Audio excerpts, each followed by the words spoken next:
Olá, alunos! Iniciaremos agora nossa disciplina do módulo 2 de equipamentos hidráulicos e sanitários. Sou Gabriel Constantino, serei o professor nessa disciplina. Iniciando com os assuntos que nós iremos tratar nessa aula de hoje.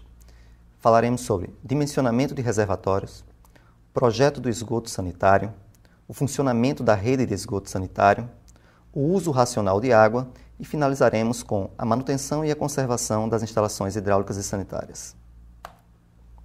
Nossos objetivos serão os seguintes: aprender a dimensionar o reservatório de água, compreender o projeto e o funcionamento do esgoto sanitário, conhecer os aspectos sobre o uso racional da água e conhecer os procedimentos de manutenção e conservação das instalações hidráulicas e sanitárias.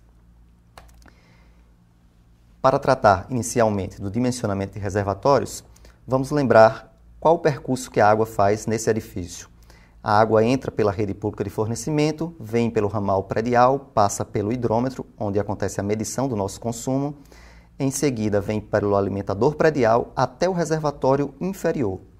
No reservatório inferior é instalada uma estação elevatória, ou seja, uma bomba que irá fornecer energia para essa água subir até o reservatório superior, de onde, por gravidade, será distribuída inicialmente pelo barrilete, depois pelas colunas de distribuição.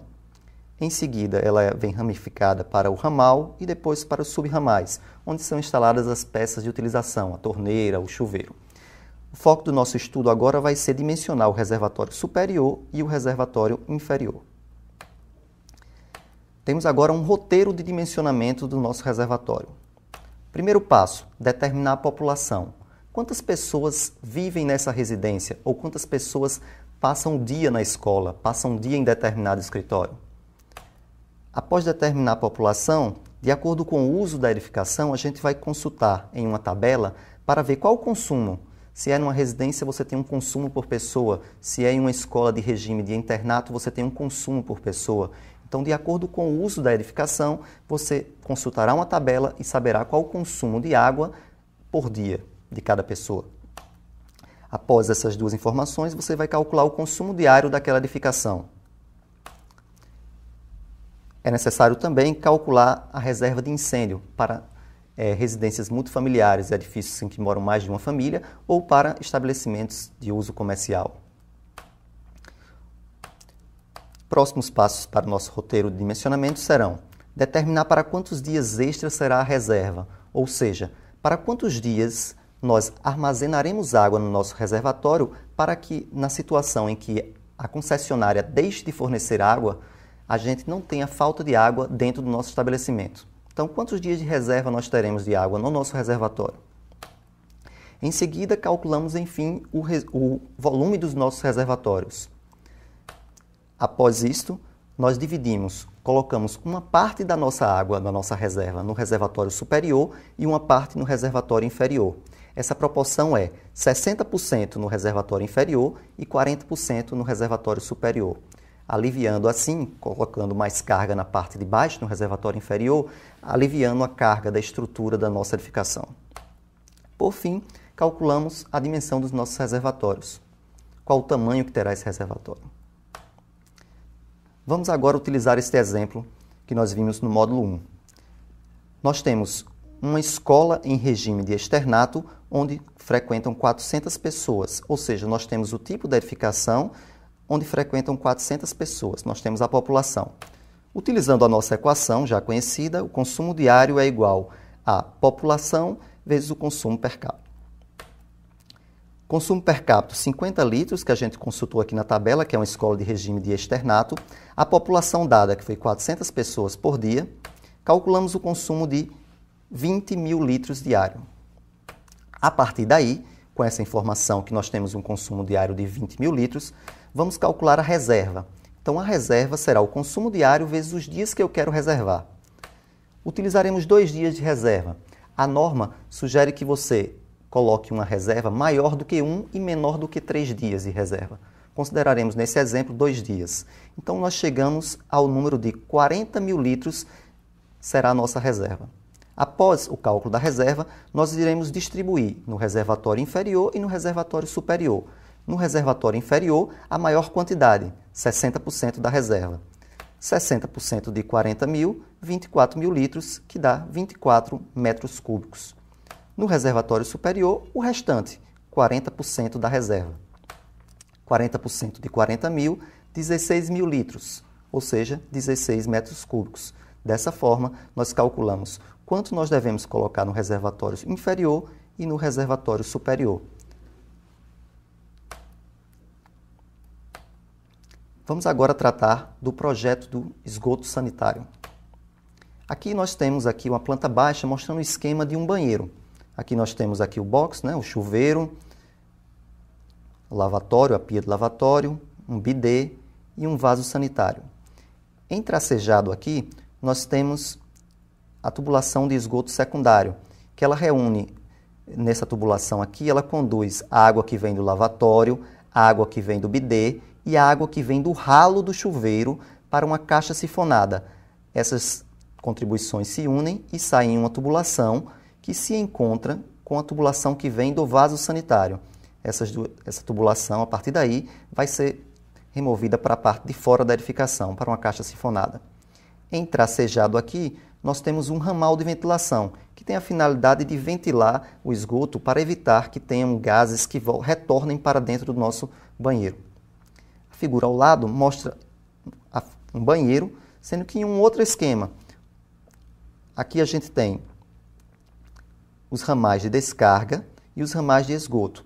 O ramal de descarga seriam as tubulações que saem direto da peça de utilização e vêm para a caixa sinfonada. Nós temos aqui o ramal de descarga do lavatório, ramal de descarga do bidê. Aqui nós temos o ralo do chuveiro, que também traz para essa caixa sinfonada. A partir daí eles se unem e saem em um ramal de esgoto. Esse ramal de esgoto se une com o ramal de descarga do vaso sanitário e vai descer por uma tubulação chamada tubo de queda. Vai descer até o pavimento térreo, de onde será encaminhada para uma caixa de inspeção.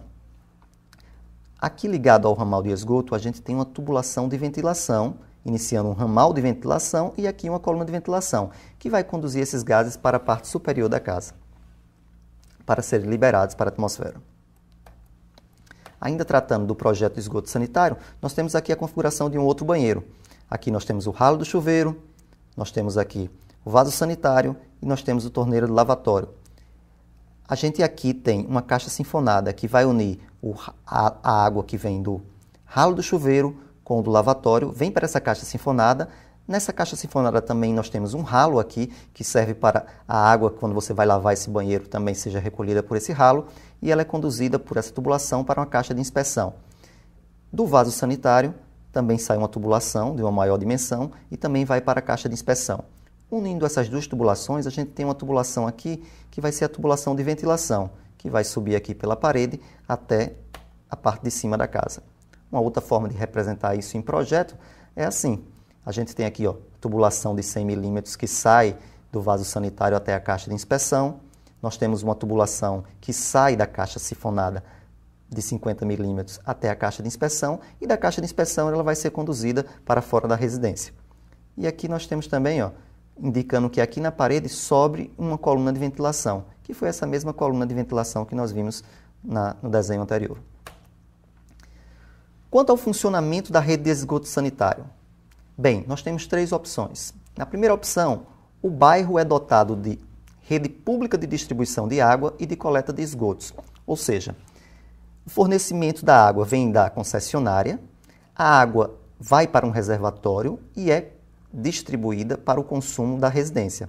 Após ser consumida, por exemplo aqui nesse vaso sanitário, após ela ser a utilização da descarga, os dejetos são conduzidos em esgoto e são entregues a uma rede de esgotos pública, ou seja, esse bairro é saneado e da rede pública vai para uma estação de tratamento pública e depois vai ser devolvido à natureza. A segunda situação é, o bairro é dotado da rede de água, mas não tem rede de esgoto, ou seja, a água vem da rede concessionária, vai para a residência, é armazenada e depois consumida, e depois de consumida, ela segue para uma caixa de inspeção e vai para dois mecanismos, uma fossa séptica e um sumidouro. Ela não é mais entregue à rede de coleta de saneamento, pois não existe.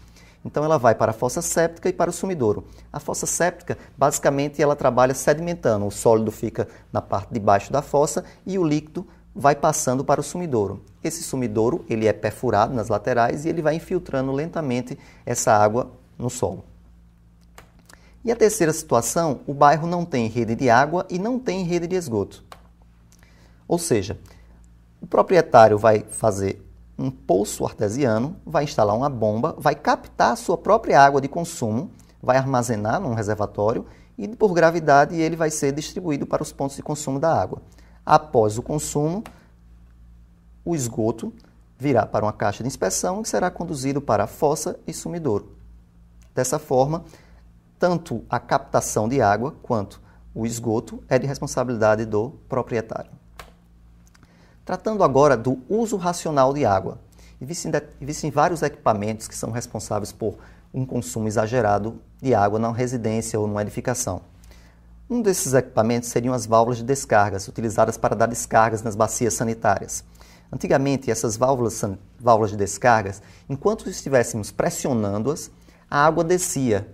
Então, você tinha um consumo exagerado de água para utilização da descarga. Elas foram se modernizando, foram instalados alguns mecanismos, alguns tipos de molas, de forma que, quando você pressiona essa válvula, ela aos poucos retorna automaticamente, interrompendo a passagem de água. Então elas são um pouco mais econômicas do que as válvulas anteriores, mas elas ainda apresentam um consumo de água elevado. Em detrimento às válvulas de descarga, uma outra opção para os vasos sanitários seriam as bacias com caixa acoplada. Basicamente, elas acumulam a água nesse reservatório e após a utilização da bacia, você pressiona um botão e essa água aqui fica responsável por carregar todos os dejetos líquidos e sólidos da bacia sanitária. Essas bacias, inicialmente, elas eram planejadas para 9 litros de consumo por descarga. Atualmente, elas se modernizaram, equipamentos melhores desenvolveram uma sinfonagem melhor, de forma que, com uma quantidade menor de água, você consegue levar esses dejetos. Dessa forma, hoje, o mercado fornece uma caixa acoplada econômica. Ela tem 2 estágios. Se você utilizou o vaso sanitário e só tem necessidade de carregar os dejetos líquidos, então você aperta no meio aqui. Quando você pressiona, ela só libera 3 litros, suficiente para levar os líquidos que estavam na bacia sanitária. Quando você tem necessidade de gastar 6 litros, ou seja, você pressiona integralmente esse botão e ela dá uma descarga completa, levando todos os dejetos líquidos e sólidos, ou seja, ela tem 2 estágios, 3 litros ou 6, de acordo com a sua necessidade, e elas proporcionam uma economia de água. Outros equipamentos importantes na parte de economia de água seria o seguinte, o arejador. Essa peça ela é instalada na parte final de uma torneira, por exemplo, e ela coloca um pouco de ar incorporado na água, fazendo uma distribuição melhor do jato de água. Isso faz com que você tenha uma lavagem de mãos ou lavagem de pratos melhor, com consumo menor de água. Eles evoluíram, esses arejadores, e um arejador convencional ele tinha um consumo de 5 a 10 litros por minuto. Já um arejador atual, econômico, ele tem um consumo de cerca de 1,8 litros por minuto. Esses aqui também são exemplos de equipamentos que se modernizaram e proporcionam um uso racional de água. Um outro exemplo seria uma torneira de fechamento automático. Você pressiona e ela lentamente vai retornando à posição e interrompe o fluxo de água. Também temos a torneira com sensor, ou seja, enquanto tem uma pessoa com as mãos em frente à torneira, ela libera água. Quando você sai da frente da torneira, ela fecha automaticamente. Essas duas torneiras são muito úteis em locais públicos, onde as pessoas geralmente têm menos preocupação em executar o fechamento correto da torneira. Então, proporcionando esse fechamento automático, você está economizando água. Finalizando, vamos tratar agora de manutenção. Ou seja, o que é manutenção? Manutenção são todos os procedimentos que você executa com a finalidade de conservar ou de recuperar as partes constituintes de um sistema de uma edificação. Ou seja, quando você troca uma fechadura, quando você executa uma manutenção numa caixa de descarga, quando você executa uma limpeza em uma caixa d'água, Todos esses procedimentos são procedimentos que vão aumentar a vida útil da edificação. São procedimentos de manutenção. Um outro assunto seria a garantia do imóvel. A garantia é um tempo no qual o construtor e os fornecedores, ou seja, os fabricantes dos equipamentos que você utilizou na sua residência ou em determinada edificação, eles garantem que se você instalou corretamente e se você fez a manutenção conforme o manual, aquele prazo de garantia, ou seja, naquele período, eles são responsáveis se tiver alguma intercorrência, ou seja, algum problema de funcionamento. Eles vão substituir a peça ou vão corrigir o problema. Você perde a garantia se você não executar essa manutenção preventiva, ou seja, as lubrificações e a substituição de pequenas peças. Você perde a garantia. Ou se você substituir por uma peça que não é compatível com o fabricante. Como aumentar a durabilidade das instalações? Para aumentar a durabilidade e para que você tenha um programa de manutenção das instalações, é importante que você determine quais são os prazos que você executará as limpezas e as manutenções preventivas. Você vai limpar uma caixa d'água de 6 em 6 meses, você vai verificar os registros de fechamento da sua casa de 3 em 3 meses, ou seja, você determina prazos e se você executar essas manutenções preventivas, você terá um funcionamento adequado por mais tempo. Deixaremos agora essa atividade avaliativa para que vocês pratiquem o que foi estudado na aula de hoje. Qual o consumo diário estimado para uma escola em regime de internato, onde frequentam 700 pessoas por dia, incluindo alunos, professores e funcionários? Considerar previsão de 2 dias de reserva. Calcular o volume dos reservatórios. E ainda considerar uma reserva de incêndio de 20% do consumo diário. Em azul, está aqui ressaltando as principais informações que você vai utilizar no seu dimensionamento. Nós temos aqui uma escola em regime de internato, ou seja, eu tenho a natureza da edificação, onde frequentam 700 pessoas, eu tenho a população.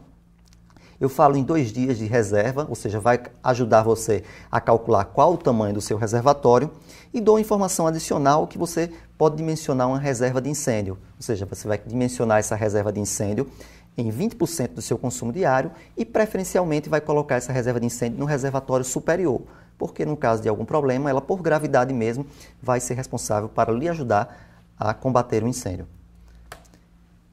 Em resumo, hoje nós tratamos de dimensionamento de reservatórios, o projeto do esgoto sanitário, o funcionamento da rede de esgoto sanitário, tratamos ainda do uso racional de água e da manutenção e conservação das instalações hidráulicas. Para a aula de hoje, foram utilizadas as seguintes referências. Desejo a todos bons estudos.